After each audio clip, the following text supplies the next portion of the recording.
Hi everybody, welcome back to Enjoying Retirement. Today I'm going to do a quick video on the new motor mount I put together for my Sea Eagle 420X and my Watersnake trolling motor.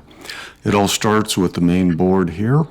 This is some cherry that I had left over from another project. I wanted a nice hard wood for it. I laid everything out, pre-drilled pilot holes and then through holes as required, and you'll see each of those in a moment. Here are the dimensions, those little knobs you see. That is to provide full spacing between the mounting D brackets on the 420X. You'll see that in a bit. And this is the motor mount itself. Made that out of sapele wood, also left over from a project I was using. It's a type of African mahogany that does well in water, and it's very strong.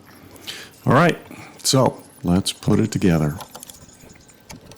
For the motor mount, I'm strengthening it with galvanized angle brackets and then using stainless steel bolts, nuts, washers, and lock washers to make sure it's all tight.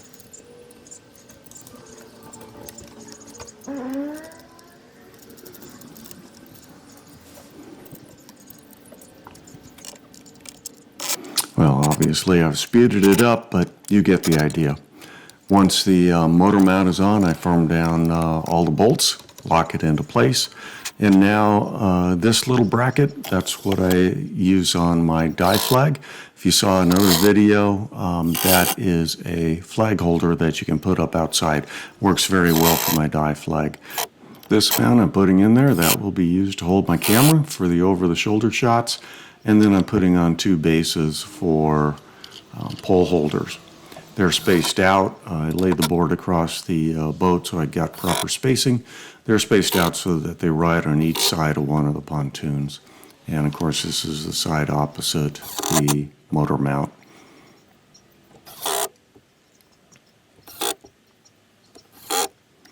The last thing I'm going to attach is on the far side from the motor is a clip for my paddle holder.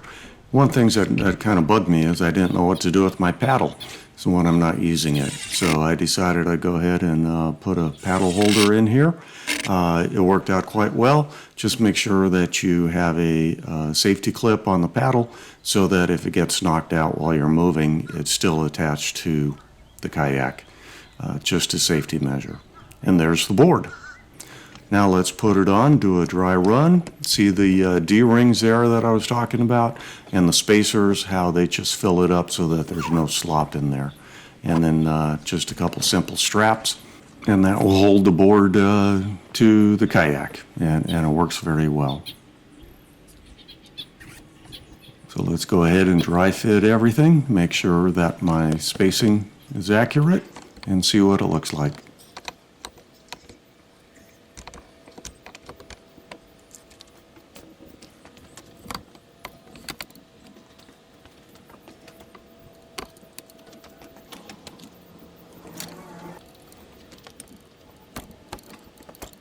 Well, there you have it. Pole holder works. It was angled. You might have saw that when I was screwing it in. That's intentional, so that it's riding alongside the kayak and staying as close to the kayak side as possible. All right, looking pretty good. I don't want to put the motor on now. We'll do that when we get to the water. So let's head on out.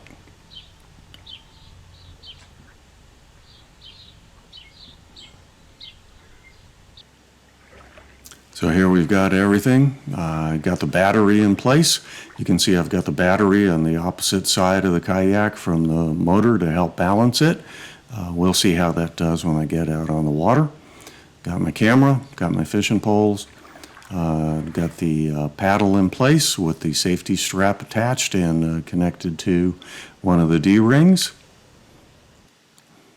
Here's the motor itself, up in its fully up position. You can see the straps are holding the board there quite well.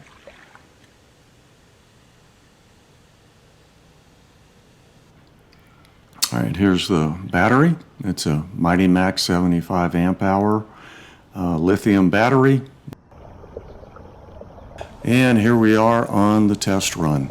It was a very nice calm day. I wanted a good one, and I got it. It ended up being very well balanced. Here's the motor. It worked perfectly. The only thing I need to work on is the motor's pretty far back, so it's a little bit awkward reaching back to it, but I think I'll try to figure out some sort of extension. But overall, it worked very well. It'll never be confused with a speed racer, but it gets you from point A to point B. But what good is a fishing boat if you can't catch fish? So here's just a couple fish I caught that day. Perch are hard to come by this year for some reason, but I was able to get a few in the boat and christen it properly.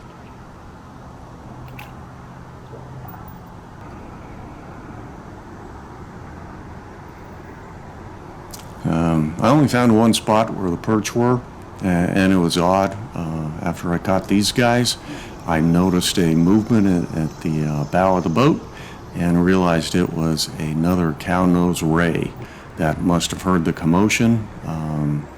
Figured there was some fish there. He's probably having as hard a time as I was catching fish, but he swooped right in and clearly dispersed those perch, because it was over after that. There was no more perch to be found. So I was lucky to catch these. Normally on a day out there I can catch 60 or 70. Today I struggled to catch 10. All right, here's the over-the-shoulder shot. Overall, I'm very pleased with how it went. I hope this helps you, gives you some ideas if you're interested in attaching the motor to your Sea Eagle. All right, everybody, that'll do it.